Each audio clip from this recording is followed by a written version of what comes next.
அல்லாஹுவின் நல்லடியார்களே, மாஷா அல்லாண்டு நாம் தொடர்ச்சியாக சீரத்துன் நபிகளார் ஸல்லல்லாஹு அலைஹி வஸல்லம் வாழ்க்கை வரலாற்றை பார்த்து வருகின்றோம். உண்மையிலேயே குறிப்பிட்ட காலங்களில், அதாவது 4-5 நாளில் ஒரு நாளைக்கு அரை மணி தியாலம் ஒதுக்கி ரசூலுடைய சீராவங்களுக்கு விரிவாக எங்களுக்கு பார்க்க முடியாது. ஏழுமான மாதிரி சுருக்கமாகவும் தேவையான விஷயங்களையும் எடுத்துக்கொண்டு தான் இந்த பாடத்துக்கு நான் வாரேன்.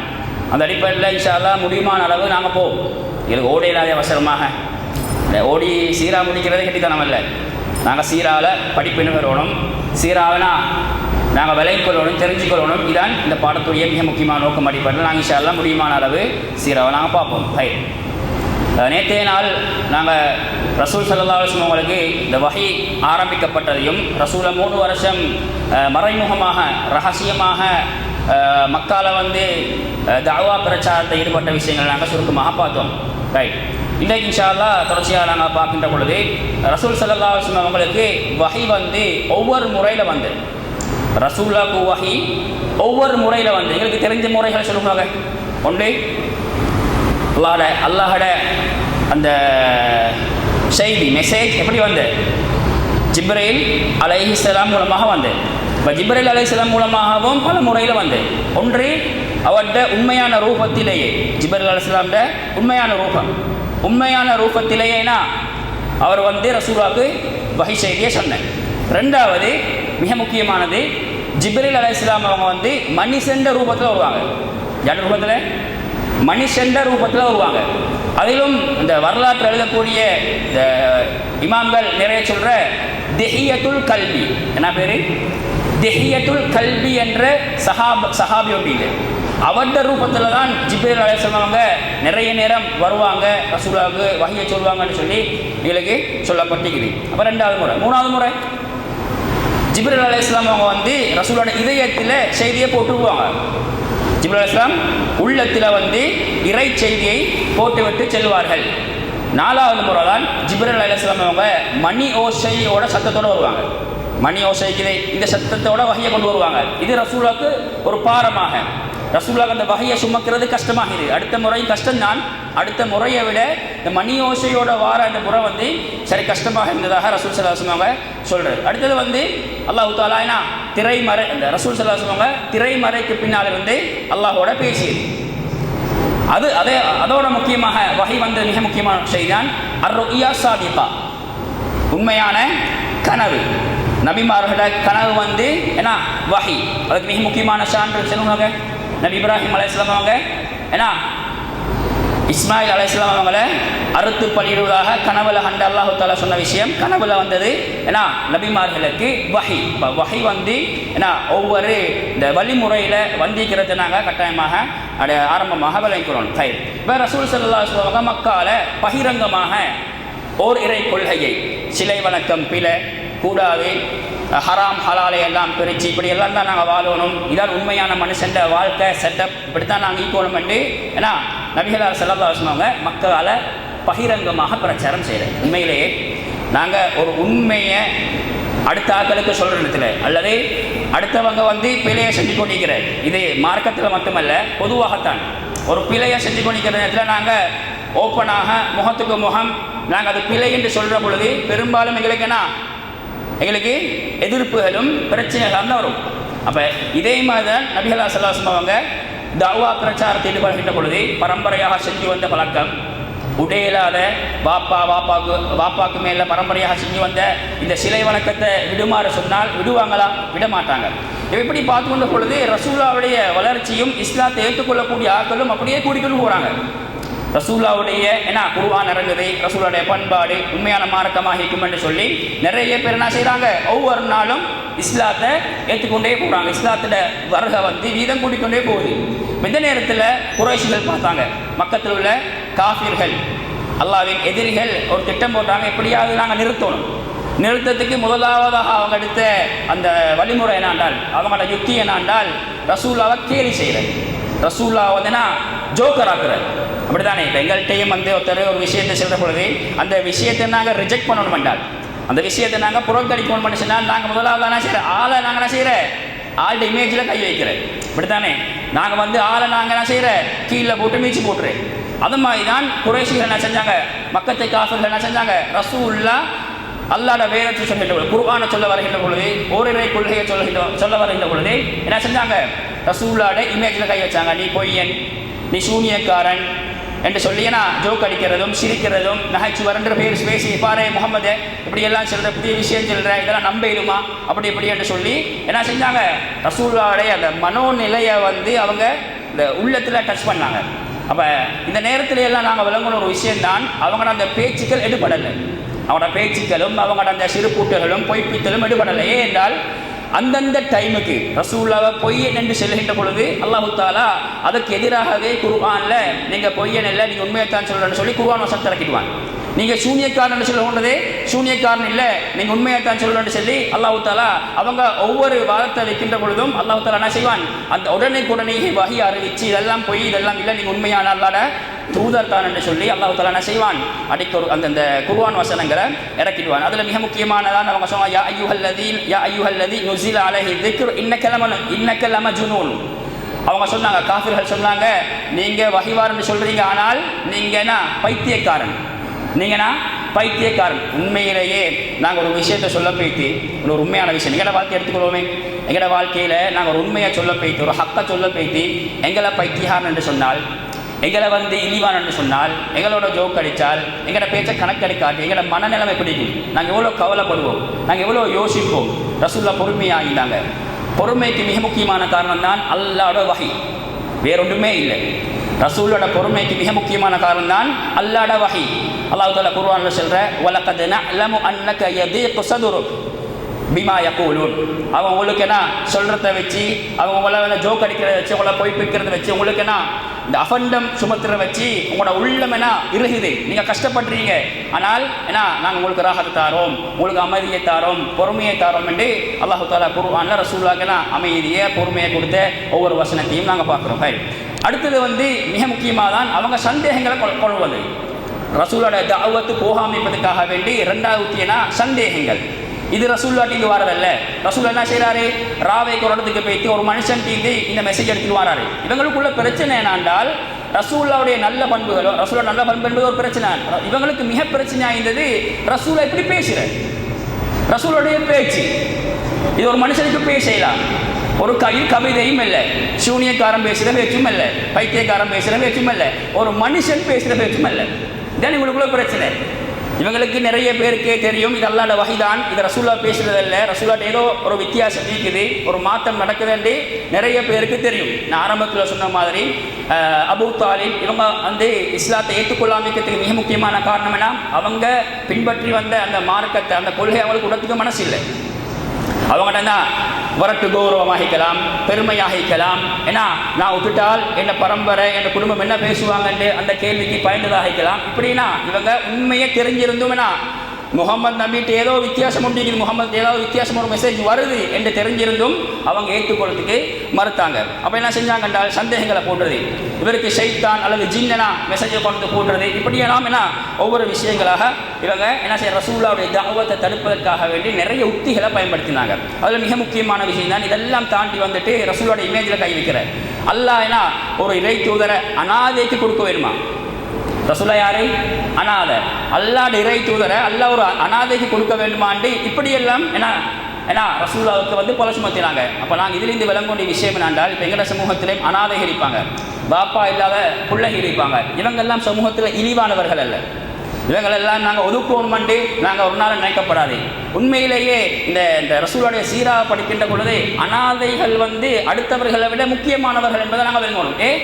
அல்லாஹ் தஆலா நுபுவத்தை யாரு கொடுத்த, அல்லாஹ்வுடைய வஹியை யாரு கொடுத்த, ஒரு அனாதைக்கு தான் கொடுத்தது, பாப்பா இல்லாத பிள்ளைக்கு தான் கொடுத்தது. அப்போ அனாதைகளுடைய சிறப்புகள், அனாதையை நாங்கள் எவ்வளோ முக்கியப்படுத்தப்படுத்தணும், எவ்வளோ நாங்கள் சேர்த்துக்கொள்ளணும் என்று எங்களுக்கு தெரியாமல் இல்லை. குர்ஆன் ஹதீஸ்ல நிறைய நாங்கள் படித்து வச்சுக்கிறோம். இதே மாதிரி அவங்க சொன்ன விஷயம் தான், அந்த அல்லாவுக்கு வந்து தலைவருக்கு கொடுக்க முடியாதா?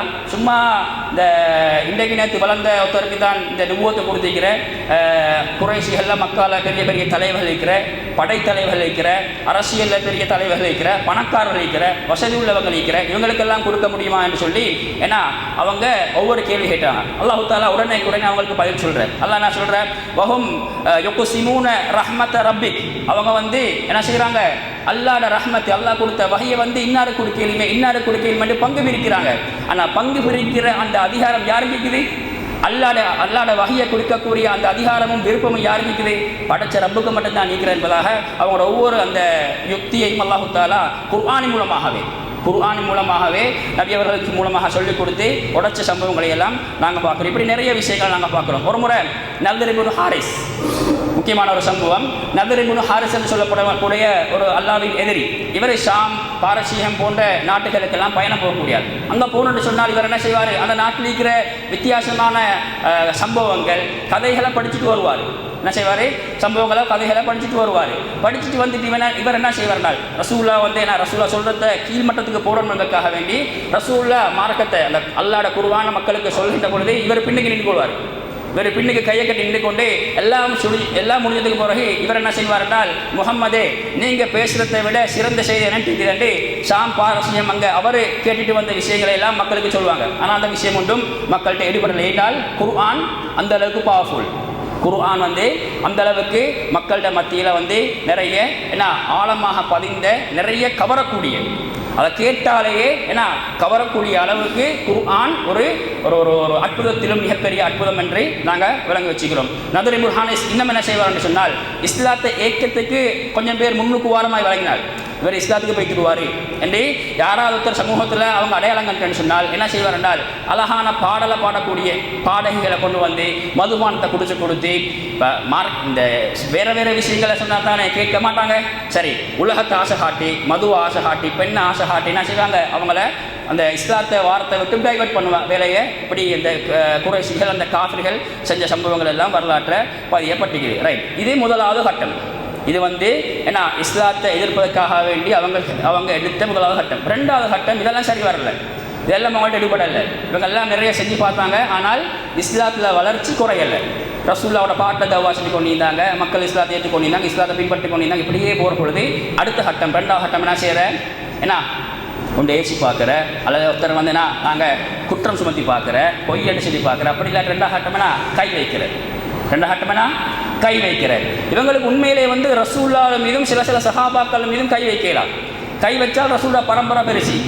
ரசூலோட பரம்பரை எல்லாருமே இஸ்லாத்தை ஏற்றுக்கொள்ளாவிட்டாலும், குடும்பம் எல்லாரும் இஸ்லாத்தை ஏற்றுக்கொள்ளாவிட்டாலும் அப்படித்தானே, எங்களுக்கு என்று சொல்லி சரி ஒருத்தர் அடிச்சிட்டால் பிரச்சனை வந்த பிறகு கொள்கை பார்க்குறல்ல, அப்படி நாங்கள் எங்களை சமூகத்திலையும் நாங்கள் அனுபவப்பட்டிருக்கலாம். அதே மாதிரி ரசூல்லா கை வைக்கிறதுக்கு ஒருத்தர் முன்னுக்கு வரல, வந்தால் பெரிய பிரச்சனை ஆகிடும் கொண்டு ரசூலாவுக்கு கை வைக்கல. ஈந்த நின்று ஏதாவது தொல்லை கொடுப்பாங்களே ஒழிய பெருசாக நான் கை வைத்துக்கு வரல. இவங்க ரெண்டாம் கட்டமாக கை வச்சு யாருக்கு, அவங்களுக்கு பொறுப்பு கீழாளிக்கிற அடிமைகள், அவங்கள்ட்ட வேலை செய்யக்கூடியாக்கள், இவங்களுக்கு கை வச்சாங்க. இவங்களுக்கு என்ன செஞ்சாங்க, இவங்களுக்கு வந்து துன்புறுத்தினாங்க. எந்த அளவுக்கு எங்களுக்கு தெரியும், நான் ஒரு சம்பவத்தை ஞாபகப்படுத்தி நிறைய சம்பவம் கிடைக்குது. இந்த அடிமைகளை துன்புறுத்தியத்தில் வந்து மிக முக்கியமான அடிமையாரு சொல்லுவாங்க. அடிமைகளை துன்புறுத்தியத்தில் நிறைய வேதனைப்பட்ட ஒரு அடிமை சஹாபி யாரு, பிலால் ரலியல்லாஹு அன்ஹு. இன்னொரு பேர் என்ன, அம்மார் ரலியல்லாஹு. ரெண்டு பேர் சம்பவத்தை நான் சுருக்கமாக வச்சிருக்கேன். ஒன்று பிலால் ரலியல்லாஹு அன்ஹு ஒரு எஜமானுக்கு கீழால் வேலை செஞ்சு வந்த அடிமை. இவங்க என்ன செய்வாங்கன்னு சொன்னால், பிலால் இஸ்லாத்தை ஏற்றுக்கோ, லாத்து உஸ்ஸாவை வணங்கணும், அவங்க தான் சிறந்தவங்க, உங்களோட வாயால் சொல்லணும் என்று சொன்னதுக்கு பிலால் ரலியல்லாஹு அன்ஹு அதுக்கு கட்டுப்படலை. என்ன செஞ்சாங்க என்றால், வெயிலில் வெறும் மேலோட வெட்ட வெயிலில் பிலால் ரலியல்லாஹு அன்ஹு கொண்டு வந்து என்ன செய்வாங்க, நெஞ்சில் பெரிய கல்லை வச்சு சும்பாமிப்பதற்காக வேண்டி, வெயில் பட்டு அந்த அந்த கஷ்டமான நேரத்தில் மனுஷன் என்ன செய்யும், தடுமாறுவான். அந்த தடுமாற்றத்தையும் அந்த சும்பாமிப்பதற்காக வேண்டி, வேதனையை முழுக்க அனுபவிக்கணும் என்பதற்காக வேண்டி என்ன செய்வாங்க, பெரிய கல்லை கட்டி வெயிலில் வச்ச சம்பவங்களுக்கு தெரியும். இன்னும் எந்த அளவுக்கு என்று சொன்னால், பிலால் அடிமைகளை வந்து அவங்க அந்த காலத்தில் அப்படி தான் ஜாஹிலியத்துகள் அடிமையை மனுஷனாக பார்க்கல. இஸ்லாத்துக்கு முன்னுக்கும் தான் அடிமைகளை வந்து அவங்க மனுஷனாக பார்க்கல. அப்போ இஸ்லாம் வந்ததுக்கு பிறகு, இஸ்லாத்தை எதுக்கு பிறகு கேட்கவாகணும், செல்ல வேண்டிய தேவையில்லை. அப்போ என்ன செஞ்சாங்கன்றால், பிலால் ரலியல்லாஹு களத்தில் ஒரு கவுத்தை போட்டு ரோட்டுக்கு கொண்டு வந்து என்ன செய்வாங்க, சின்ன பிள்ளைகளை கையிலையுமே சின்ன பிள்ளைகளை கையில் பிலால் ரலியல்லாஹு கொடுத்துருவாங்க. அவங்க என்ன செய்வாங்க, இழுத்து கொண்டு பிலால் ரலியல்லாஹு அவங்க துன்புறுத்துவாங்க, கஷ்டம் கொடுப்பாங்க. இப்படி இந்த பிலால் ரலியல்லாஹு அன்ஹுக்கு வந்து இந்த கஷ்டத்தை கொடுத்த அந்த சம்பவம் எங்களுக்கு தெரியும். அதுக்கு பிறகு அபூபக்கர் ரலியல்லாஹு அன்ஹு என்ன செய்கிறாங்க என்றால், இதை பார்த்து கொண்டு இல்லாமல் ஒரு அடிமை, இன்னொரு அடிமை, 2 ரிவாயத் வருது, ஒரு அடிமையை கொடுத்து பிலால் ரலியல்லாஹு அன்ஹு ரிலீஸ் பண்ணுறாரு. அப்படி இல்லாட்டி ஏன்னா வெள்ளி காசுகளை கொடுத்து பிலால் ரலியல்லாஹு அன்ஹு ஏன்னா அதுக்கு உரிமை அடிமைக்குரிய அந்த பணத்தொகையை கொடுத்து பிலால் ரலியல்லாஹு அன்ஹு ஏன்னா அந்த டைமே ரிலீஸ் பண்ணி எடுக்கிறார். அப்போ பிலாலுடைய வரலாறு எங்களுக்கு தெரியும், அதை சில நாங்கள் புறவு படிப்போம். ரைட். 2வது வந்து யார்? யாசிர் ரலியல்லாஹு அன்ஹு, அவரோட மனைவி யார்? சுமையா ரலியல்லாஹு அன்ஹா. 2 பேரோட சம்பவத்தையும் கட்டாயமாக ஞாபகப்படுத்தணும். இவங்களும் ஏன்னா ஒரு எஜமானுக்கு கீழால் அடிமையாக வேலை செஞ்சவங்க. இவனோட மகன் தான் யார்? அம்மார். இப்போ யாசிர் ரலியல்லாஹு பொறுத்தவரை யாசிர் ரலியல்லாஹு அன்ஹுக்கும் இப்படியே தான் அவங்களோட எஜமான் என்ன செஞ்சாங்க, அபூஜஹலை வச்சு என்ன செஞ்சாங்க, அந்த கஷ்டங்களையும் தண்டனைகளையும் கொடுத்தாங்க. அப்போ இதை பொறுத்து இருந்து எப்படியோ இந்த ஒவ்வொரு நாளும் அவங்க கஷ்டங்களை கொடுத்து கொண்டே இருந்தாங்க. எந்த அளவுக்கு எழுதப்பட்டீங்கன்னு சொன்னால், யாசிர் ரலியல்லாஹு அன்ஹு ஷஹீதாக்கப்பட்டாங்க. எப்படி என்றால் 2 காலையும் கவுத்த கட்டி, 2 காலையும் யாசிரான 2 காலையும் கவுத்த கட்டி 2 சைடுக்கு ஏன்னா 2 ஒட்டகத்தை விரட்டி விட்டு அவங்க உடம்பு பிளந்து மௌத்தாக்கப்பட்ட வரலாறும் ஏன்னா வரலாற்றில் சீரத்து நபியில் எழுதப்பட்டிருக்குது. சுமையா ரலியல்லாஹு அன்ஹா அவரை பொறுத்தவரையில் அவங்களோட மார்பகத்தில் பெண் உறுப்பில் அம்பை எய்தி அவங்களையும் கொலை செஞ்சதாக ஏன்னா சஹீஹான ரிவாயத்தில் எழுதப்பட்டிருக்குது. சீரத்து நபி கேட்கறதுக்கு உண்மையில் இதை வாசிக்கிற நேரத்தில் சரி கவலை வரக்கூடிய நிறைய சம்பவங்கள் இருக்குது, எல்லாம் சொல்ல உங்களுக்கு நேரம் இல்லை. அப்போ இப்படியான சம்பவங்கள் 2வது கட்டமாக அவங்க எடுத்தாங்கன்னா அவங்களுக்கு கீழே ஆக்கள் அடிமைகளை வந்து என்ன துன்புறுத்தி இஸ்லாத்திலிருந்து தூரமாக்குது. ஆனாலும் அவங்கன்னா கொஞ்ச நாள் தான் இஸ்லாத்தை ஏற்றிருந்தாலும் 4 வருஷம் 5 வருஷம் தான் ஏன்னா ரசூலுல்லாஹ்ட்ட ஈந்து வஹியை கேட்டிருந்தாலும் இஸ்லாத்தை ஏற்றிருந்தாலும் பிலால் ரலியல்லாஹு அன்ஹு சொன்ன வார்த்தை என்ன தெரியுமா? அஹத். ஏன்னா ஒருவன் தான். அதே மாதிரி ரசூல் ஸல்லல்லாஹு அலைஹி வஸல்லம் அவங்க யாசிருடைய குடும்பம் வேதனை செய்யப்பட்ட நேரத்தில், யாசிருடைய குடும்பம்னா யாசிர், சுமையா, அம்மார் ரலியல்லாஹு அன்ஹும் இவங்க வேதனை செய்யப்பட்ட நேரத்தில் அவங்களுக்கு சொன்ன வார்த்தை நேரமா, ஆறுதலான வார்த்தை நேரமா, சப்ரன் யா ஆல யாசிர், யாசிருடைய குடும்பமே பொறுமையாகிறீங்க, இன்ன மௌஇதகுமுல் ஜன்னா, உங்களுக்கு நிச்சயமாக சுவர்க்கம் நிற்கிறது என்பதாக அப்படியே நிறைய வரலாற்று ரீதியாக நிறைய எழுதப்பட்டிருக்க நாங்கள் பார்க்கலாம். ரைட். 3ஆம் கட்டம் என்ன வரனா, இப்போ ரசூலுல்லாஹ் கை வைக்க வார, இப்போ எல்லாம் செஞ்சு பார்த்தாச்சு, ஒன்றும் மாறுறமா இல்லை, ஒருத்தரும் முசும்புறமா இல்லை. 3ஆம் கட்டம் எங்கே வார? ரசூலுல்லாஹ் கை வைக்க வார. ரசூலுல்லாஹ் கை வைக்கிறேன்னு சொன்னால் முதலாவதாக யார்கிட்ட பெர்மிஷன் எடுக்கணும்? ரசூலுல்லாஹ்க்கு மேலில் பொறுப்புதாரி அபூ தாலிப். அப்போ அபூ தாலிப்பை பற்றி பேசி பார்க்குறாங்க. அபூ தாலிப் பெருசாக கணக்கு எடுக்கல. 2ஆம் முறை வந்து கொஞ்சம் உருக்கமாக பேசுகிறாங்க. அபூ தாலிபே இங்கே பாருங்கள், முகமதுடைய வேலை உற்ற செல்லுங்க, நாங்கள் நீங்கள் வணங்கக்கூடிய சிலைகளை எல்லாம் வணங்க வேண்டாம் என்று புதிய ஒரு கொள்கையை சொல்கிறாரு, எல்லாம் உற்ற செல்லுங்க, அப்படி உடாட்டி நாங்கள் போர் தொடுப்போம், முகமதை நாங்கள் கொலை செய்வோம். இப்போ அபூ தாலிபு கொஞ்சம் ஒரு கவலை, கொஞ்சம் ஒரு சங்கடம். அப்புறம் ரசூலுல்லாஹ் கூப்பிட்டு என்னப்பா நீ நான் என்னன்னு சொல்லி விசாரிச்சுட்டு சும்மா உடுவ மாதிரி அபூ தாலிப் பேசிட்ட பொழுது ரசூலுல்லாஹ் சொன்னாங்க, ஏண்ட கையில் வலது கையில் சூரியனையும் இடது கையில் சந்திரனை கொண்டு வச்சாலும் இந்த தஅவா பிரச்சாரத்தை நான் ஒருபோதும் விட மாட்டேன் என்று சொல்லிட்டு கவலையோடு அழுதவனை கொஞ்சம் கண் கலங்கிட்டு ஏன்னா ரசூலுல்லாஹ் வெளியேறி போகும் பொழுது அபூ தாலிபுக்கு விஷயம் ஆகிட்டார். என்ன கட்டம் வந்தாலும் என்ன நிலைமை வந்தாலும் முகம்மதை மாற்றல, முகம்மது அவரோட கொள்கையில் உறுதியாகிக்கிற, மார்க்கத்தை சொல்கிற விஷயத்தில் உறுதியாகிக்கிற, மீண்டும் அழைக்கிற அபூ தாலிப் மரா கூப்பிட்டு என்ன செய்கிற, கயிறு நீங்கள் உங்களோட வேலையை செய்யுங்க, உங்களோட தஅவா பிரச்சாரம் செய்யுங்க, உங்களுக்கு நான் உறுதியாகிப்பேன், உங்களுக்கு நான் எப்பையும் கடைசி வரைக்கும் உறுதியாகிப்பேன் என்று சொல்லி ஏன்னா அந்த உறுதியை சொல்லி அனுப்புகிறேன். இப்படி நிறைய இப்படியான விஷயங்கள் நடந்து இந்த ரசூலுல்லாஹ்வுக்கு நிறைய எதிர்ப்புகள் இப்படியெல்லாம் கட்டமாக போகிற நேரத்தில் இப்போ சஹாபாக்கள் ரசூலுல்லாஹ் பார்க்குறாங்க, எங்களுக்கு ஒரு இடம் தேவை.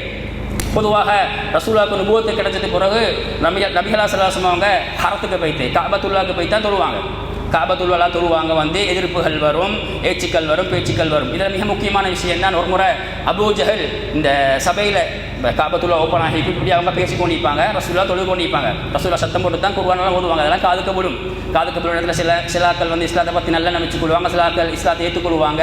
இஸ்லாம் சரி என்று சொன்னாலும் சிலாக்கள் என்ன செய்வாங்க, பேசாமல் இருந்துருவாங்க. அவங்களோட வரட்டு கௌரவத்திலையும் அவங்களோட பழைய கொள்கையிலையும் அந்த சிலை வணக்கத்திலையும் அவங்க என்ன செய்வாங்க, உறுதியாக இருந்து கொள்வாங்க. ரைட். ஒரு முறை அபூ ஜஹல் இந்த உத்பா என்பவரை பார்த்து, இந்த இடத்துல ஒட்டகங்கள் அறுக்கப்பட்டிருக்குது, அந்த ஒட்டகங்கள கொடல்கள் அந்த இடத்துல போடப்பட்டிருக்குது, நபி முகம்மது வந்து சுஜூது போகிற நேரத்தில் அந்த ஒட்டகங்களோட கொடல் எடுத்து நீ வந்து என்ன செய், முகம்மதுடைய களத்தில் போட்டுறன்னு சொன்னதோட உத்பாவும் என்ன செய்கிறாரு, அந்த இடத்துக்கு போய்த்து கொடலெல்லாம் எடுத்துகிட்டு வந்து ரசூலுல்லாஹ் சுஜூது செய்கிற நேரத்தில் எங்களுக்கு தெரிஞ்ச சம்பவம் தான், சுஜூது செய்கிற நேரத்தில் வந்து அப்படியே ரசூலுல்லாஹ்வோட களத்தில் போட்டுறாங்க.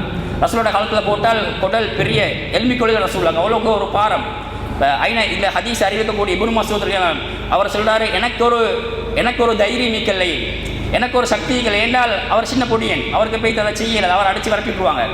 அந்த நேரத்தில் ரசூலுல்லாஹ் உரிமையான யார், ஃபாத்திமா ரலியல்லாஹு அன்ஹா அவங்க ஓடி வந்து பாப்பாட்ட மேலே இந்த குடல் இந்த ஒட்டகத்தோட குடலெல்லாம் போட்டிக்கிறேன்னு சொல்லி டக்க எடுத்து ரசூலுல்லாஹ் அப்படியே சுஜூது இந்த வீட்டில் ரசூலுல்லாஹ் பெரிய பாரத்தோட கண்ணெல்லாம் வெளிவார அளவுக்கு அந்த வேதனை அனுபவிச்சாங்க.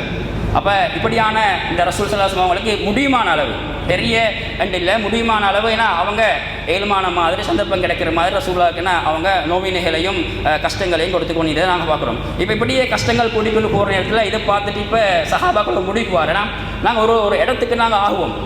எங்களுக்கு ஒரே காபத்துல்லா போய்த்து கொண்டு அடிபட்டு கொண்டு ஏச்சுப்பட்டு கொண்டு நிம்மதி இல்லாமல் எங்களுக்கு என்ன செய்யலாம், மார்க்கத்தை படிக்கலாம், குர்ஆனை படிக்கலாம், தொலை இல்லாமல் லிபாத் செய்யலாம். இந்த நேரத்தில் என்ன செய்கிறாங்க, சஃபா மலை கீழே இருக்கக்கூடிய தாருல் அர்கம், என்ன பேர், தாருல் அர்கம் என்ற இடத்தை அவங்க என்ன செய்கிறாங்க சாய்ஸ் பண்ணி. இதான் முதலாவது இடம், நாங்கள் கேள்விப்பட்டிருப்போம் தாருல் அர்கம் என்ற இடம். இந்த இடத்த அவங்க சாய்ஸ் பண்ணி ஒரு மறைமுகமான இடம், யாருக்கும் தெரியப்படலை, ரகசியமான முறையில் இவங்க என்ன செஞ்சாங்க, இதில் மார்க்க விஷயங்களை வந்து அமல்படுத்தினாங்க. ஒன்று குர்ஆனை படிக்கிறது, தொழுற விஷயம், அதே மாதிரி இஸ்லாத்துக்கு புதுசாக வரக்கூடிய ஆக்களை ரகசியமாக அழைச்சி வந்து இஸ்லாத்தை சொல்லிக் கொடுக்குற விஷயம், இதெல்லாம் அந்த தாருல் அர்கம் என்ற அந்த வீட்டில் நடந்த விஷயத்தை நாங்கள் பார்க்குறோம். அதே மாதிரி இந்த இஸ்லாத்தில் அந்த மக்களை கட்டாயமாக ஞாபகப்படுத்த வேண்டிய ஒரு பகுதி தான் முதலாவதாக முஸ்லிம்கள் தரப்பிலிருந்து கொலை செய்யப்பட்ட விஷயம். சஅத் இப்னு அபி வக்காஸ் என்ற சஹாபி, இப்போ சில நேரம் வந்து கைகலப்பு வரும், சில நேரம் முஸ்லீம். இப்போ நாங்கள் இந்த சம்பவத்தை பார்க்கின்ற பொழுது இந்த ரசூலுல்லாஹ் வந்து சும்மா இந்த அமைதியாக ஒன்றுமே இல்லாமல் ஆகவே பொறுமையாக இந்த ஒன்றும் இல்லை, பேசுகிற இடங்களில் பேசினாங்க. சஹாபாக்கள் சண்டை பிடிக்க வேண்டிய இடங்களில் சண்டை பிடிச்சாங்க. ஒரு நேரத்தில் ஒரு காஃபிர் அல்லாஹ்ட எதிரி வந்து கூடுதலாக பேசிட்டாங்க, ஓவராகவே பேசிட்டு. அப்போ சஅத் இப்னு அபி வக்காஸ் என்ற சஹாபி கையில் இந்த வாள் எடுத்து அவரை வெட்டி போட்டார். கையில் இந்த வாள் எடுத்து அவரை வெட்டி போட்டாங்க. வெட்டி போட்டதோட அவரை என்ன கொலை செய்யப்பட்ட இது வந்து இஸ்லாத்துக்காக வேண்டி செய்யப்பட்ட முதலாவது கொலை. சரியா? இப்போ கொலை செய்யப்பட்டது பிறகு கொஞ்சம் பிரச்சனை கூடுது. இது வரைக்கும் என்ன கை வைக்காத ஆக்கள் இப்போ கொலை அளவுக்கு வந்துட்டு சொன்னதோட அப்போ ரசூலுல்லாஹ் செஞ்சாங்க என்ன, முதலாவது வேலை கொஞ்சம் பேரை நாட்டை விட்டு என்ன செஞ்சாங்க, ஹிஜ்ரத் அனுப்பினாங்க. முதலாவது ஹிஜ்ரத் எங்கே நடக்குது, இஸ்லாத்தில் முதலாவது ஹிஜ்ரத் எங்கே நடக்குது, நாங்கள் ஹிஜ்ரத் கேள்விப்பட்டுக்கிறேன்னா மக்காலேருந்து மதீனாவுக்கு தான். ஆனால் மக்காலேருந்து மதீனாவுக்கு போகிறதுக்கு முன்னுக்கு ரசூலுல்லாஹ் நுபுவத்து கிடச்சி 5-6 வருஷங்களை வந்து எங்கே போனாங்க, ஹிஜ்ரத் ரசூலுல்லாஹ் போல ஹபஷாவுக்கு போனாங்க. தாயிஃபுக்கு போன ரசூலுல்லாஹ் வேறு. நான் சொல்லிய ரசூலுல்லாஹ் வந்து சஹாபாக்களை நான் நினைக்கிறேன் உஸ்மான் இப்னு அஃபான் தலைமையில் வந்து ஆரம்பமாக 2 கட்டமாக ஹபஷாவுக்கு போனாங்க. ஆரம்பமாக வந்து இந்த 18 பேரும் 6 பெண்களும், அது 2ஆம் கட்டமாக வந்து 90 ஆண்களும் 18 பெண்கள் மட்டும் சொல்லி ஒரு கூட்டம், கிட்டத்தட்ட நிறைய பேர் மக்கால இஸ்லாத்தை ஏற்றுக்கொண்டதில் அரவாசிக்கு மேற்பட்ட பேர் என்ன செஞ்சாங்க, அவசரமாக ரெடி பண்ணி ஹபஷாவுக்கு ஹிஜ்ரத் அனுப்பினாங்க. ஹபஷாவுக்கு போன நேரத்தில் முக்கியமான ஒரு சம்பவம் நடக்குது. இப்போ என்னென்னால் ஹபஷாவுக்கு ஹிஜ்ரத் போகிறதையும் இவங்க தடுத்தாங்க. யார், மக்கத்து காஃபிர்கள் தடுக்க பார்த்தாங்க. எப்படியோ கஷ்டப்பட்டு எல்லாரோட உதவியோட ஹபஷாவுக்கு போய் சேர்ந்துட்டாங்க. உண்மையிலேயே ரசூலுல்லாஹ் ஹபஷாவை தேர்ந்தெடுத்தது என்னென்னால் ஹபஷாவில் நஜ்ஜாஷி மன்னர் மிச்சம் நல்லவராக கேள்விப்பட்டார். வரக்கூடிய ஆக்களுக்கு உதவி செய்யக்கூடியவர், நல்ல மனசுள்ளவர், உண்மையான கிறிஸ்தவத்தை பின்பற்றக்கூடியவர் என்று ரசூலுல்லாஹ் கேள்விப்பட்டார். அதனால தான் ரசூலுல்லாஹ் எந்த நாட்டை சாய்ஸ் பண்ண, ஹிஜ்ரத் போகிறதுக்கு ஹபஷாவை சாய்ஸ் பண்ணாங்க. இப்போ ஹபஷாவுக்கு போனதுக்கு பிறகும் அப்துல்லாஹ் இப்னு அபி ரபியா, அம்ர் இப்னு ஆஸ், இந்த 2 பேரும் என்ன செஞ்சது, 2 பேரையும் மக்கத்துக்காக என்ன செஞ்சாங்க, இவங்க நல்லா பேசக்கூடிய ஆக்கள், நல்லா பேச்சு திறன் உள்ள ஆக்கள். இந்த 2 பேரும் எங்கே அனுப்பினாங்க, ஹபஷாவுக்கு அனுப்பினேன். ஏன் அனுப்பினால் நஜ்ஜாஷியோட பேசி இப்படி எங்கடாக்கள் வந்திருக்கிற இவங்க எங்கட சொந்தக்காரர்கள், இவங்களை திருப்பி அனுப்புங்க. இவங்க ஃபெஸ்ட்டுக்கே டிரெக்டாக போய் ஒரு ஜனாதிபதி அம்புட இல்லாது. அப்போ ஹபஷால் இருக்கிற ஃபாதர்மார் மதகுருமார்கள் அம்புட்டு விஷயத்தை சொன்னாங்க. இப்படி ஆக்கள் வந்திருக்கிற எங்களுக்கும் தெரியாத உங்களுக்கும் தெரியாத மார்க்கத்தை சொல்லி கொண்டிருக்கிற உங்களோட ஊருக்கு வந்திருக்கிற உங்களோட ஊரில் என்ன செய்வாங்க, இந்த மார்க்கத்தை பரப்புவாங்க, உங்களோட மார்க்கத்தை இல்லாமாக்குவாங்கன்னு சொன்னதோடு அவங்களுக்கு பயந்து என்ன செஞ்சாங்க, அவசரமாக ஹபஷாவுடைய மன்னன் யார், நஜ்ஜாஷிட்ட வந்து முறைப்பாடு செஞ்சோட நஜ்ஜாஷி அடுத்த நாளே என்ன செய்கிற எல்லாரையும் கூட்டினுவார். எல்லாரையும் கூட்டினதோட அந்த இடத்துல ஜாஃபர் இப்னு அபி தாலிப் தலைவராக போனவர் உஸ்மான் இப்னு அஃபான். ஆனாலும் ஜாஃபர் இப்னு அபி தாலிபுக்கு அல்லாஹ் தஆலா பேச்சாற்றலை கொடுத்தது. அப்படி தானே, நாங்கள் ஒரு இடத்துக்கு போனால் எங்களை பேச்சு முக்கியமானது, நாங்கள் தெளிவாக பேசினா தான் எங்களோட விஷயங்களை எங்களுக்கு சாய்ச்சி கொள்ளையிலும். அப்போ ஜாஃபர் இப்னு அபி தாலிப் நஜ்ஜாஷியோட பேசின நேரத்தில் அவர் சொல்கிறாங்க, நாங்கள் ஜாஹிலியத்து காலத்தில் நுபுவத்து வரத்துக்கு முன்னுக்கு நாங்கள் எப்படி இந்த எல்லாத்தையும் விளங்கப்படுத்துகிறேன். ஒவ்வொன்றாக வழங்கப்படுத்துகிறேன். நாங்கள் அறியாமல் இந்த பாவத்திலேருந்து நாங்கள் இந்தந்த வணக்கங்கள்லாம் செஞ்சு கொண்டீங்க, மனுஷன் என்ற ஒரு கோட்டை தாண்டி நாங்கள் மிருகங்கள் மாய் வாழ்ந்து கொண்டீங்க, நபி வந்தார், நல்ல விஷயத்தை சொன்னார், நாங்கள் நல்லவர்களாக மாறிக்கிறேன்னு சொல்லி நல்ல விஷயங்களை சொன்னார். அப்போ நஜ்ஜாஷி கேட்ட அவர் சொல்கிறதுல ஏதாவது உங்களுக்கு ஞாபகம் இருக்குதா? வஹிவார்ன்னு சொல்கிறீங்களே, அல்லாட ஏதாவது உங்களுக்கு ஞாபகம் இருக்கிறான்றதோட அப்போ இவர் யார்? ஜாஃபர் இப்னு அபி தாலிப் சூரத்து மரியமில் முக்கியமான முதலாவதுலேருந்து ஒரு 15 ஆயத்தை ஓதி காட்டுறாரு. சூரத்து மரியமில் ஓதி காட்டுறாரு. ஓதி காட்டினத்தோட நஜ்ஜாஷியும் அந்த இடத்துலையே அந்த விம்மி அழுதாரு. கீழே இருந்த அந்த அவட அரண்மனை இருக்கிற இந்த அமைச்சர்கள் இருக்கிற ஃபாதிரிமார்களும் இதை கேட்டு அழுதாங்க. என்றால் சூரத்துல் மரியம்மை பிரட்டி பாருங்கள், முழுமையாக அந்த உண்மையான கிறிஸ்தவத்துடைய உண்மையான விஷயங்களை அல்லாஹு தாலா அந்த சூரத்துல் மரியமில் ஞாபகப்படுத்தலாம் பார்க்கலாம். மரியம் என்ற யார், ஈசா நபி எப்படி வந்தார், மரியம் எப்படிப்பட்ட பொம்பளைன்னு உண்மையான அந்த வாழ்க்கை வரலாறு அல்லாஹு தாலா சொல்கிறதால நஜ்ஜாஷிக்கு உண்மை தெரியும். அப்போ நஜ்ஜாஷி உண்மையிலேயே உள்ளத்தால் ஏற்றுக்கொண்டார்.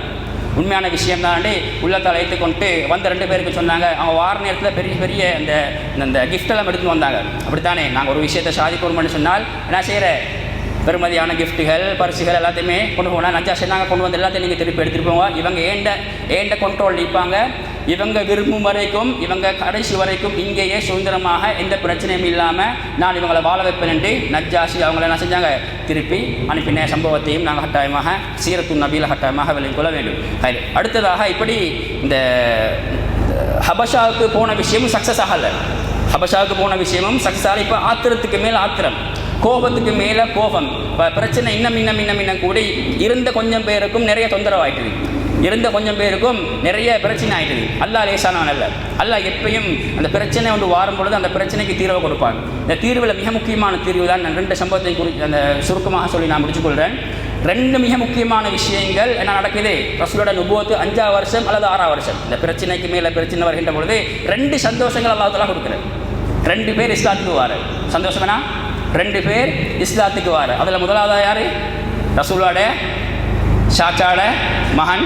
ரசூலோட ஷாச்சா யார்? ஹம்சா. ரெண்டாவது யார்? உமர் ரலியல்லாஹு அன்ஹு. இந்த 2 பேரும் இஸ்லாத்துக்கு வந்ததுக்கு பிறகு இஸ்லாத்தில் நிறைய மாற்றம் வர மக்கால. அதான் இன்ஷா அல்லாஹ் டைம் இருக்கிற டைம் சொல்கிறேன். 2 பேர் இஸ்லாத்தையும் நாங்கள் சுருக்கமாக பார்ப்போம். ஹம்சா எப்படி இஸ்லாத்துக்கு வர? சும்மா இஸ்லாத்துக்கு வந்தாரா? ஹம்சா உண்மையிலேயே ரசூலோட வஹியை குர்ஆனை கேட்டுக்கொண்டிருந்தார். நல்ல எண்ணம் முடியுது தான். ஆனாலும் வரத்துக்கு என்ன அவருக்கு மனசு இடம் கொடுக்கல. ஒரு முறை அபூ ஜஹல் ஒரு ஒரு ஒரு சபதம் விட்டுற. ஏன்னா சபதம், நான் எப்படியாவது முகம்மதை கொலை செய்வேன். கொலை செய்கிற நோக்கத்தில் அபூ ஜஹல் என்ன செய்கிறாண்டால் ஒரு கல் எடுத்துக்கொண்டு ரசூலா பின்தொடர்ந்து வைத்து அப்படியே வீசி அடிக்கிற. ரசூலோட தலையில் பட்டு அப்படியே ரசூலோட தலையில் அப்படியே ரத்தம் கசிஞ்சுவார்.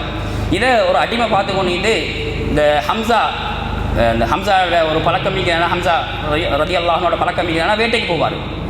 வேட்டைக்கு வளமையாக போவார். வேட்டையிலேருந்து திரும்பி வர நேரத்தில் அந்த அடிமை ஹம்சா எடுத்து சொல்கிறாங்க, பாருங்கள் உங்களோட முகம்மதுக்கு இப்படி அபூ ஜஹல் அடிச்சுட்டு போயிருக்கு, நீங்கள் பார்க்கலையான்னு கேட்குறேன். ஹம்சா உடனே போய்த்து பார்த்தா ரசூலோட தலையில் ரத்தம் பட்டியுது. ஹம்சா உடனே சொல்ல, நான் இஸ்லாத்தை ஏற்றுக்கொள்கிறேன்னு சொல்லி ஃபஸ்ட்டு எங்கே போனாங்க? அபூ ஜஹல் அடிச்சுட்டு பெருமையாக அங்கே போய் தீர்ந்தார். ஹரத்தில் போய் தீர்ந்தார். காபத்துல்லா கிட்ட அவனோட சபைக்கிற அவனோட மஜ்லிஸில் போய் சும்மா பெருமையாக பேசிக்கொண்டதுல ஹம்சா அந்த கல்லை எடுத்து அபூ ஜஹலுக்கு மராளம் அடித்து பழைய தேய்த்து மராளம் அடித்து, இங்கே பாரு எங்கட புள்ள, எங்கட பரம்பரையோட சம்மந்தப்பட்ட புள்ள, என் சகோதரன புள்ள யாரும் கை வைக்கக்கூடாது, நான் இஸ்லாத்தை ஏற்றுக்கொண்டேன். ஹம்சா அந்த இடத்துல இஸ்லாத்தை ஏற்றுக்கொண்ட வரலாறையும் நான் கட்டாயமாக தெரிஞ்சுக்கணும். இது ஹம்சா இஸ்லாத்தை ஏற்றுக்கொண்ட வரலாறு. ஹம்சா இஸ்லாத்துக்கு வந்ததோட உண்மையிலே முஸ்லீம்களுக்கு சரிய ஒரு ஆறுதல். உண்மையிலே ஹம்சாவை பொறுத்தவரையில் பெரிய ஒரு வீரன். உண்மையிலேயே பெரிய ஒரு பாரம் குறைஞ்ச மாதிரி ஒரு ஒரு ஒரு உணர்வு முஸ்லீம்களுக்கு சஹாபாக்களுக்கு அல்லாஹு தஆலா கொடுத்தது. 2வது ஹம்சா இஸ்லாத்தை ஏற்றுக்கொண்டு 3வது நாள் அல்லது 4வது நாள் யார் இஸ்லாத்துக்கு வர? உமர் ரலியல்லாஹு அன்ஹு இஸ்லாத்துக்கு வர. உமர் ரலியல்லாஹு பற்றி தனியாக பேசுவோம். நேரம் போகும்போது தெரியா ஒரு 5 நிமிஷம் இஸ்லாத்தை பற்றி நான் கொஞ்சம் சுருக்கமாக அவளுக்கு சொல்லணும். உமர் ரலியல்லாஹு பற்றி நான் சொல்ல வேண்டிய தேவையில்லை. அவர் ஹக்கில் இருந்தாலும் சரி பாத்தில் இருந்தாலும் சரி எது அவருக்கு ஹக்குன்னு விளங்கினோ அதில் அவர் உறுதியாகிப்பார். உண்மையிலேயே அவருடைய இஸ்லாத்துக்கு முன்னுக்கு அவர் நிறைய உண்மையிலே சஹாபாக்களுக்கு சோதனையாக இருந்த ஒரு மனுஷன் தான். எந்த அளவுக்கு என்று சொன்னால் 2 விஷயம். உமர் ரலியல்லாஹு அன்ஹு இஸ்லாத்தில் 2 சம்பவங்கள் பதியாக்கப்பட்டது. ஒன்று என்னாண்டால், ஒரு முறை உமர் ரலியல்லாஹு அன்ஹு வீட்டில் படுக்கையிலா போயிட்டுது. இரவு நேரத்தில் படுக்கையிலா போயிட்டுது. வெளிக்கு வராங்க. வெளிக்கு ஹரத்துக்கு வராங்க. காபத்துல்லாவுக்கு அவங்க இருக்கின்ற பொழுது நபி அவங்க தொழுது கொண்டிருக்கிறார். இப்போ நபி அவங்க தொழுது கொண்டிருக்கின்ற பொழுது ஹம்சா அந்த உமர் ரலியல்லாஹு அன்ஹு ரசூலுல்லாஹ் ஓதியத்தை கேட்டுக்கொண்டிருக்கிறார். அப்போ ஓதியத்தை கேட்டுக்கொண்டிருக்கிற நேரத்தில் அவரோட உள்ளத்தில் ஃபெஸ்ட்டுக்கு ஏற்பட்ட என்னாண்டால், ஏன்னா நபி அவங்க முகம்மது வந்து யார், ஒரு சூனியக்காரராக இருப்பாரா, ஒரு சூனியக்காரராக ஈப்பாரா ஆண்டு அவருக்கு ஒரு டவுட் வருது. ரசூல்லா அல் ஹாக்கா சூறாவை ஓதிக்கொண்டிருக்கிறார். அப்போ அந்த நேரத்தில் அல்லாஹு தாலா சொல்கிற ஒரு சூனியக்காரன் இல்லை, ஒரு கவிதனாக ஈப்பாரான்னு சொல்லி டவுட் வருது. அப்போ அல்லாஹு தாலா ஹாக்கால எங்களுக்கு தெரியும் அந்த வசனத்தில் அல்லாஹு தாலா அவருக்கு டவுட் வர நேரத்திலேயே அல்லாஹு தாலா அந்த அந்த செட்டப் அப்படி தான் பண்ணி வச்சுக்கிற அல்லாஹ் ரசூலா ஓதுற வமாஹுவ பிகௌலி ஷாயிர் கலீலம்மா துமினூன் எங்களுக்கு தெரிஞ்ச வசனம். இது உமர் ரலியல்லாஹு அன்ஹுவங்க ரசூல்லா ஓதியத்தை கேட்டுக்கொண்டிருக்கிற பொழுது அவங்க உள்ளத்தில் எழும்பினது. அல்லாஹு தாலா சொல்கிற அவர் ஷாயிர் அல்ல, அவர் கவிதன் அல்ல. ரெண்டாவதாக சரி கவிதன் இல்லை, இப்போ இதை கேட்டுக்கொண்டிருக்கிறேன் ரைட்டா, உமர் ரலியல்லாஹு கேட்டுக்கொண்டிருக்கிறேன். அப்போ ரெண்டாவதாக சரி கவிதன் இல்லாட்டி அவர் ஒரு துக்குரி பார்க்க ஜோசிடக்காரனாகி பாரா, துக்குரி பார்க்கக்கூடியவன் ஜோதிடக்காரனாக இருப்பாரான்னு சொல்லிட்டு அல்லாஹு தாலா ரெண்டாவது வசனத்தை அடுத்த வசனத்தை சொல்கிற வலா பிகௌலி காஹின், அவரனா துக்குரி பார்க்கக்கூடியவரும் அல்ல ஜோதிடக்காரனும் அல்ல. தன்சீலும் மின் ரப்பில் ஆலமீன், இதெல்லாம் யாட்டிந்து வரக்கூடியது அல்லாட்டிந்து வரக்கூடியது என்று சொல்லி ஒரு சம்பவம் பதிவாக்கப்பட்ட இதில் இதை கேட்டுட்டு உமர் ரலியல்லாஹு இஸ்லாத்தை பற்றி நல்ல எண்ணம் வருது. அப்போ இதுவும் இஸ்லாத்து வரத்துக்கு ஒரு முக்கியமான காரணமாக இருக்கலாம் என்று எழுத்தாளர்கள் இந்த ஒரு சம்பவத்தை பதிவாக்குறார். ரெண்டாவது சம்பவம் தான் முக்கியமான சம்பவம். ஏன்னா உமர் ரலியல்லாஹு அன்ஹு ரசூலோட தொல்லை தாங்க, ரசூலோட இந்த கரைச்சல் அது இதெல்லாம் கேள்விப்பட்டு என்ன செய்கிறாங்க, ஒரு முடிவெடுப்போம் நானா நீயான்னு சொல்லி ஒரு முடிவு போகும்போது வாழை எடுத்துன்னு வந்து ரசூலுல்லாஹ் கொலை செய்வதற்காக வராங்க. வார நேரத்திலே அவரை ஒருத்தர் நம்பிட்டுறாரு, அவரை கூட்டாளியை நம்பிட்டுறாரு. எங்கே போகிறோன்னு கேட்குறேன். கேட்டதோட நான் முகமதை கொலை செய்ய போகிறேன்னு கேட்குறேன். நீ முகமதை கொலை செஞ்சுட்டு உனக்கு சும்மா வைக்கலாமா? ஹாஷிம் கோத்திரத்தார்கள் வேறு வேறு ஆக்கள் நம்ம சும்மா வருவான், உனக்கு நிம்மதி இல்லாமிக்குமே இந்த ஊரை விட்டு நீ போகுவாகமான்னு சொல்லி ஃபெஸ்ட்டுக்கு நீ போயிட்டேன்னா உன் ரூட்டை பாரு, உன் வீட்டில் உன்னோட தங்கச்சியும் உன்னோட மச்சனும் இஸ்லாமியத்தை கொண்டிருக்கிறாங்க, அதை போய் நீ விசாரிச்சுட்டு வான்னு சொன்னதோட உமர் எனக்கு வந்த ஆத்திரம் அந்த அந்த அந்த ஃபோக்கஸ் எல்லாம் எங்கே போயிட்டுது, வீட்டுக்கு போயிட்டுது. அவசரமாக என்ன செய்கிறாங்க, வாழை எடுத்துக்கொண்டு வீட்டுக்கு போகிறாங்க. வீட்டுக்கு போனால் ஹப்பாப் ரலியல்லாஹு அன்ஹு அவங்க சூரத்து தாஹா நினைக்கிறேன், சூரத்து தாஹாட இந்த வசனங்கள் ஓதி காட்டி கொண்டிருக்கிறேன், படித்து கொடுத்து கொண்டிருக்கிறேன். உமர் ரலியல்லாஹு போகிற நேரத்திலே லேசாக காதுக்கு விழுந்துட்டுது. என்ன இருந்தாலும் குர்ஆன் வந்து வித்தியாசமானது, அது கவிதையும் இல்லை, சூனியக்காரன பேச்சும் இல்லை, மனுஷன் பேச்சும் இல்லை, அதை கேட்டாலே ஒரு வித்தியாசம் தான். அப்போ உமர் எனக்கு வித்தியாசமான ஏதோ ஒன்று ஓதுறாங்கன்னு கேட்டுது. கேட்டதோட இப்போ வாரா உள்ளுக்குள்ளாக்களுக்கு விளங்கிட்டது உமர் வாராரு, உமர் வார விஷயம் ஏன்னால் உமர் எங்கே போனாலும் எதை பேசினாலும் எல்லாரும் பயன்தான், எல்லாம் சரண்டர் தான், எல்லாருமே சரண்டர் தான். அந்த அளவுக்கு ஒரு ஒரு ஒரு வீரமான தைரியமான ஆள் தான் உமர் ரலியல்லாஹு அன்ஹு. அப்போ என்ன செஞ்சாங்கன்னா ஹப்பாப் ரலியல்லாஹு பயத்தில் ஒழிச்சிட்டாங்க, வீட்டுக்குள்ளே ஒரு இடத்துல ஒழிச்சிட்டாங்க. இப்போ ரெண்டு பேரும் யாரு, தங்கச்சும் மச்சனும் ரெண்டு பேரும் பேசாமல் இருக்கிறாங்க. உமர் ரலியல்லாஹு நீங்கள் என்ன செஞ்சு கொண்டீங்க, நாங்கள் வலிமையாக செஞ்சு கொண்டிருந்த மாதிரி நாங்கள் வேலை செஞ்சு கொண்டிருந்தேன், என்ன பிரச்சனை கூட அப்படின்றதோட தங்கச்சி கேட்குறேன். இல்லை நீங்கள் ஏதோ ஓதி கொண்டீங்க சொல்லுங்கன்னு சொன்னதோட இல்லை அப்படி இல்லை, நீ முகமது ஏற்றுக்கொண்டியா, நீ சிலை வணக்கம் பிள்ளைன்னு சொல்கிறியா, அல்லாஹ் நீ ஏற்றுக்கொண்டியான்னு சொல்லி யார் கேட்குற, தங்கச்சை பார்த்து உமர் ரலியல்லாஹு கேட்குறேன். அப்போ தங்கச்சி சொல்கிறேன் நாங்கள் அவங்கள ஏற்றுக்கணும், என்ன பிரச்சனை, நான் முகமது ஏற்றுக்கொண்டால் எப்படி ஒரு உண்மை சொல்லத்தானே வேணும், நான் முகமது ஏற்றுக்கொண்டால் உங்களுக்கு என்ன பிரச்சனைத்தோட வந்த கோவத்துக்கு அடிக்கிறாரு, வந்த கோவத்துக்கு அடிக்கிறார். வந்த மச்சனை விளக்க வந்த மச்சனை பிடிச்சி அடி அடி அடி அடித்ததோட தங்கச்சிக்கு ஆத்திரம் வருது. ரொம்ப நிறையா தங்கச்சிக்கு உண்மையிலே அந்த நானா எப்படி இருந்தாலும் நானாக்கு ஒரு மரியாதை இருக்குது. பொதுவாக உமர் ரலியல்லாஹு பற்றி அவருக்கு நல்லா தெரியும். அப்படி இருந்தும் இந்த அடி தாங்க முடியாமல் தங்கச்சி எழுப்பி சொன்னாங்க, ஓ நாங்கள் இஸ்லாத்தை ஏற்றுக்கொண்டேன், நாங்கள் உமரே நானாவே நாங்கள் இஸ்லாத்தை ஏற்றுக்கொண்டு தைரியமாக சொல்லிட்டாங்க. உமர் ரலியல்லாஹு பார்த்தாங்க, நான் இவ்வளோ கோபத்தோடு வந்தும் இவ்வளோ நான் அடிச்சும் இவங்க இலகல்ல, இவங்க அந்த கொள்கையில் உறுதியாகிக்கிற உண்மையை சொல்லிட்டேன்னு சொல்லி சரி என்று சொல்லி அவர் கொஞ்சம் இறங்குறாரு. இறங்கி நீங்கள் ஏதோ ஓதிக்கொண்டீங்களா தாங்கன்னு சொல்கிறேன். அப்போ தங்கச்சி சொல்கிறேன், நீங்கள் சுத்தம் இல்லை, நீங்கள் சுத்தமாகி வரணும்ட்டு குளிச்சுட்டு வரும்படி சொல்லி முறையில் குளிச்சுட்டு வராங்க. குளிச்சுட்டு வந்து அந்த ஓதலை கேட்குறாங்க, அழகாக ஹைக்குது, இனிமையாக ஹைக்குது, எப்படி இது உங்களுக்கு கிடச்சிது என்று சொல்லி விசாரிக்கிறாரு. விசாரிச்சதோட உள்ளுக்கு ஒழுங்கிதை யார் வார, உள்ளுக்கு ஒழுங்கிதை யார் வார, யார் ஒழுங்கிதை ஹப்பாப் ரலியல்லாஹு வந்து ஒரு விஷயத்தை சொல்கிறாங்க. ரசூல் ஸல்லல்லாஹு அலைஹி வஸல்லம் அவங்க அடிக்கொருக்க துவா கேட்பாங்க, ரசூலுல்லாங்க அடிக்கொருக்க துவா கேட்பாங்க. என்ன துவா என்றால் அல்லாஹும்ம அஇஸ்ஸல் இஸ்லாம பி அஹப்பி ஹாதைனி ரஜுலைனி இலைக்க, யா அல்லாஹ் மக்கால வந்து மிக முக்கியமான ரெண்டு பேர் இருந்தாங்க, ஒன்று உமர், அடுத்து அபூஜஹல். அபூஜஹல்ட உண்மையான பேர் அபூஜஹல் அல்ல, அபூஜஹல் உண்மையான பேர் என்ன, அபுல் ஹிகம், புத்திக்கு தந்தை. ஹிகம் என்றால் புத்தி, அறிவுக்கு தந்தை. ஆனால் அது இழிவாக அல்லாஹு தஆலா ஆக்கி என்னாக்கின அபூஜஹல் மடமைக்கு தந்தை என்னாக்கிக்கிறேன்.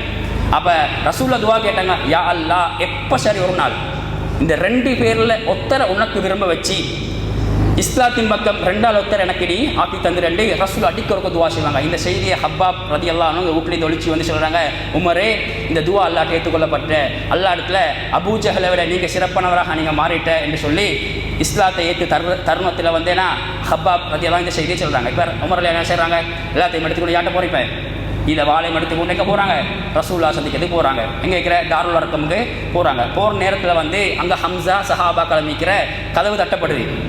யாருன்னு பார்த்தால் உமர், கையில் வாள். உமர் என்றாலே நான் சொல்லிக்கிறேன் தானே, கண்டாலே பயம்தான். இப்போ இவங்களுக்கு பயம், ஆனால் ஹம்சாவும் தைரியமானவர், ஹம்சாவும் வீரமானவர்.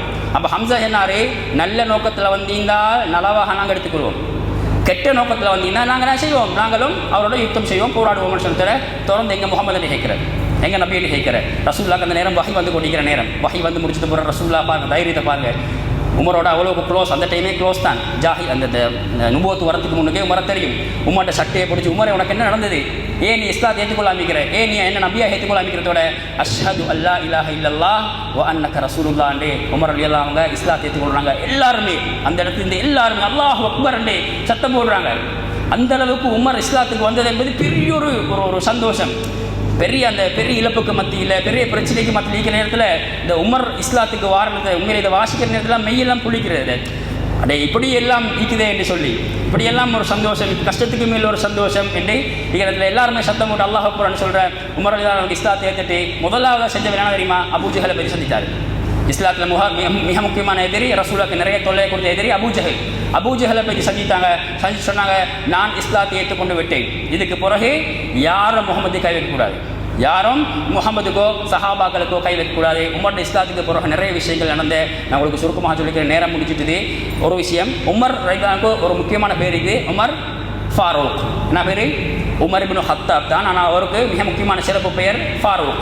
அந்த ஃபாரூக் என்றால் பிரித்து காட்டக்கூடியது அர்த்தம். அரபில் ஃபாரூக் என்றால் பிரித்து காட்டக்கூடியது. உமர் ரலியல்லாஹு இஸ்லாத்தை வந்த போகிற சொன்னாங்க, நாங்கள் பகிரங்கமாக இஸ்லாத்தை சொல்லுவோம், யாருக்கும் பயப்பட தேவையில்லை, ரோட்டுக்கு இறங்கி சொல்லுவோம், ஹம்சா இருக்கிறேன், நான் இருக்கிறேன், ரெண்டு சைடில் நாங்கள் இப்போம், நடுவில் முகமது நபி நீங்க இருங்க, நாங்கள் என்ன செய்வோம், பாதையில் இறங்கி சத்தம் போட்டு மக்களுக்கு என்ன குர்ஆன் ஓதி காட்டி உண்மையான கொள்கையை நாங்கள் சொல்லுவோம். ஏன்னா ரெண்டு சைடால் பிரிஞ்சு வைத்து மார்க்கத்தை கொள்கையை சொன்ன ஒரு நடைமுறை கொண்டு வந்தால் அவருக்கு என்ன பேர் இருக்குது, ஃபாரூக் என்ற பேர் இருக்குது. உமர் ரலியல்லாஹு இஸ்லாத்துக்கு நிறைய விஷயங்கள் நடந்து சில நாள்